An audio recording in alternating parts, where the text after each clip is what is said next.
Mesdames, Messieurs, bonsoir et bienvenue. Nous en sommes maintenant à la section entrevue de votre émission Reflet d'ici. Alors, cette semaine à l'émission, nous avons le plaisir de recevoir en studio M. Guy Bouchard, vice-président de l'entreprise Cannes Aquaculture. Alors, tout d'abord, bonsoir M. Bouchard. Oui, bonjour. Merci beaucoup d'avoir accepté l'invitation de la télévision communautaire de Grande-Rivière. C'est un plaisir de vous recevoir en studio. Le plaisir est pour moi.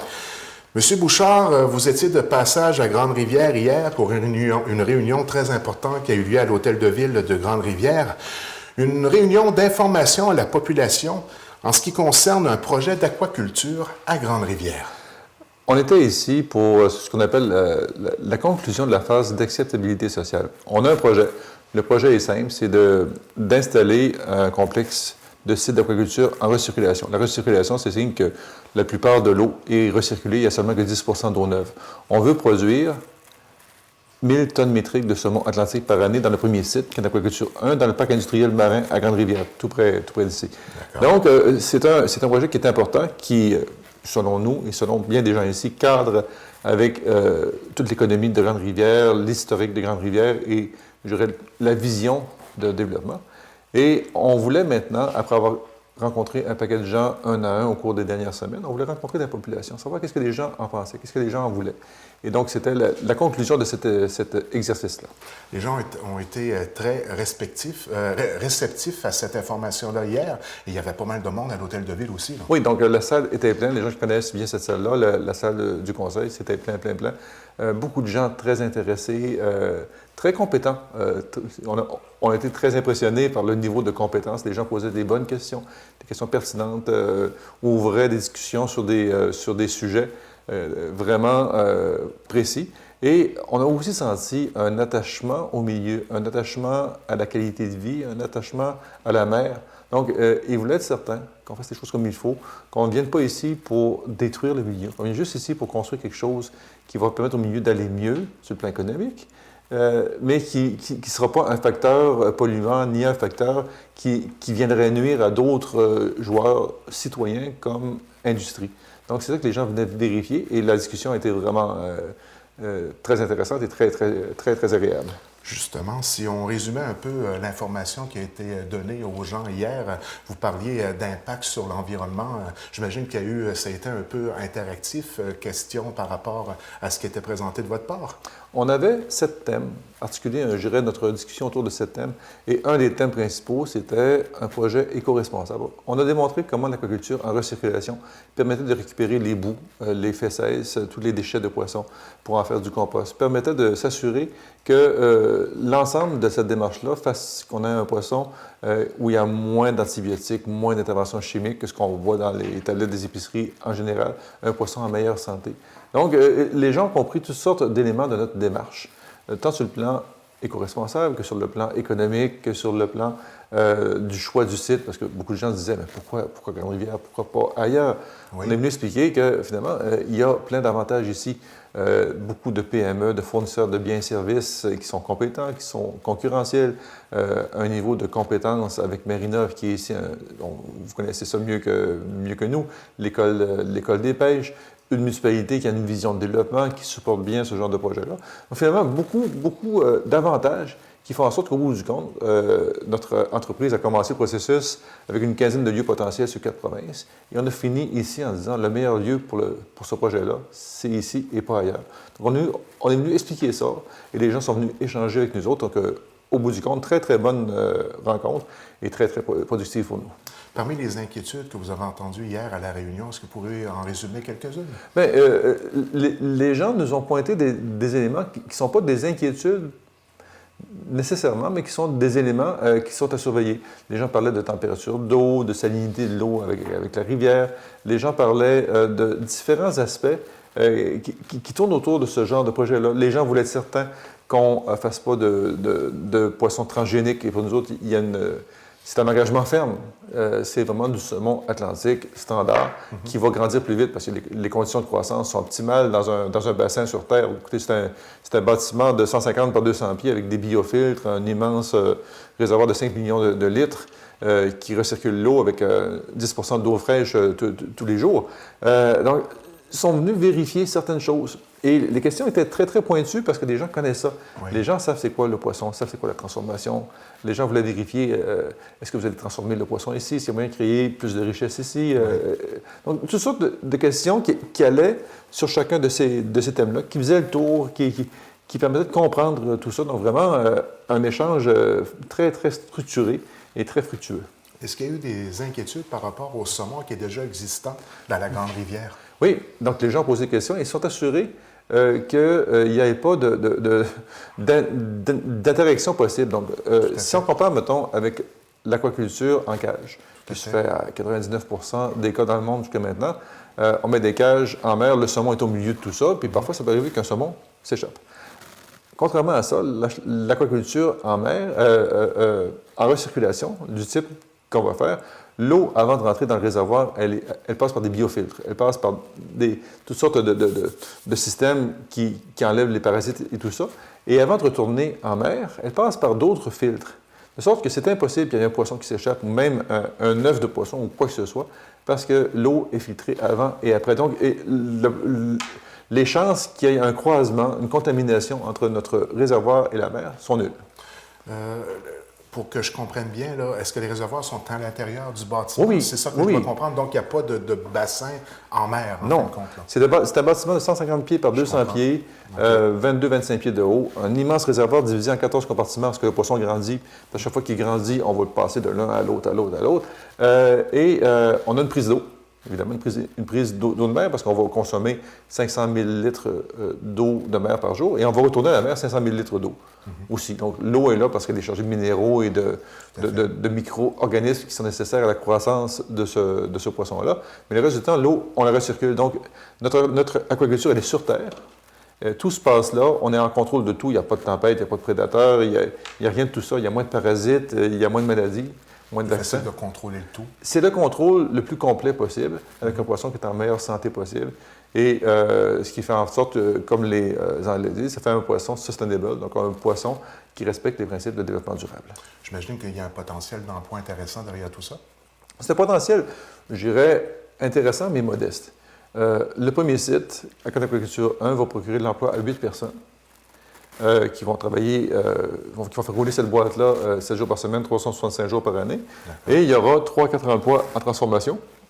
On a 40 000 livres de poissons qu'on va produire par semaine, qui devraient être transformés localement pour être acheminés vers les marchés. Transformés localement, oui. D'autant plus. Oui. Intéressant. Donc, c'est 3-4 emplois de plus dans les usines locales ici. Oui. Et un emploi en transport. Donc, ça prend quelqu'un qui va aller porter le poisson sur le marché de New York. Donc, qui va faire l'aller-retour toutes les semaines avec une vanne qui va aller porter le poisson et qui va revenir. Au total, ça fait 13 emplois par site. On va en faire 3 de ces sites-là sur un espace de 3 ans, donc d'ici 2020. Donc, ça veut dire une quarantaine d'emplois, des emplois tous à l'année. 3 sites directement à Grande-Rivière? Oui. Ah, oui. Sur le même parc industriel marin, Aquaculture 1, 2, 3, avec la même prise d'eau, le même émissaire d'eau. Donc, en tout, d'ici 2020, c'est 40 emplois. Donc, c'est intéressant. Par coup de 8 en aquaculture, 4 en transformation et 1 en transport. Et puis comme ça, on va construire ça doucement. On va former les gens. On a besoin de former des gens parce que ça prend des gens diplômés en aquaculture et tout ça. Ça va laisser le temps aux transformateurs avec qui on va faire affaire de monter sa chaîne de transformation, de bien s'équiper, de bien se roder aussi. Et tranquillement, on va être capable de produire, de transformer du poisson à l'année à Grande-Rivière. On a le potentiel. Vous savez, tous les équipements qu'on a ici, on pourra en transformer 50 fois plus. Là. Mais on va commencer par ça. Et on va le faire comme il faut. Et d'ici 3 ans, on sera déjà le lieu avec la plus grosse production d'aquaculture au Québec. On sera déjà la capitale de l'aquaculture parce qu'on produira 3000 tonnes métriques de poissons par année ici. Donc, ça fera de nous un joueur. À l'échelle mondiale, on va demeurer un tout petit joueur. Il ne faut pas se compter l'histoire. Mais à l'échelle québécoise, on va devenir un joueur dominant.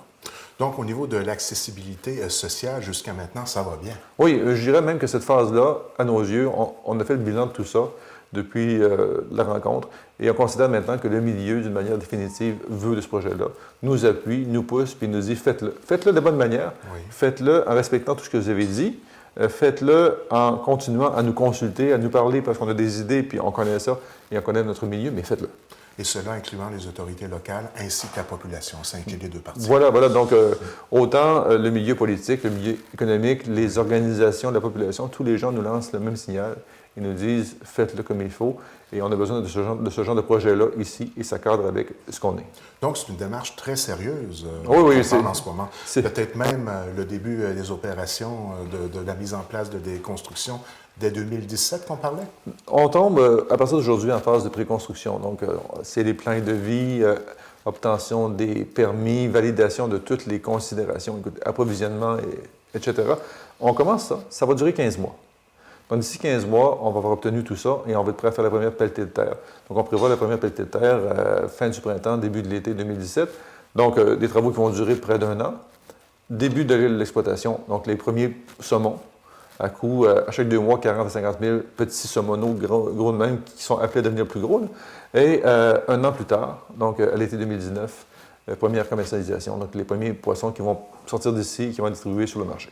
Donc, un projet qui a des fortes chances de se réaliser ici à Grande-Rivière. En ce qui nous concerne, le projet est maintenant lancé et c'est à nous, comme promoteurs, à travailler de manière très sérieuse et on compte évidemment sur le support de tous les joueurs qui sont autour parce que ce qui fait la force de ce projet-là, c'est pas juste d'avoir un promoteur. Oui, on est là puis on connaît notre capacité, mais d'avoir un milieu qui supporte, qui travaille bien avec ça. Et je peux vous dire que une des motivations qu'on a ici, c'est toute cette capacité du milieu à interagir, à se supporter, à être cohérent. Donc, c'est pour ça qu'on est ici. Monsieur Bouchard, je discute avec vous et je devine quand même une très bonne compétence et expérience de la part de l'entreprise Cannes Aquaculture. Est-ce que vous pourriez un peu nous parler de l'entreprise en tant que telle? Parce que vous semblez avoir une certaine expertise dans le domaine. Vous n'en êtes pas à vos premiers jours d'opération, d'après ce que je peux deviner de notre conversation.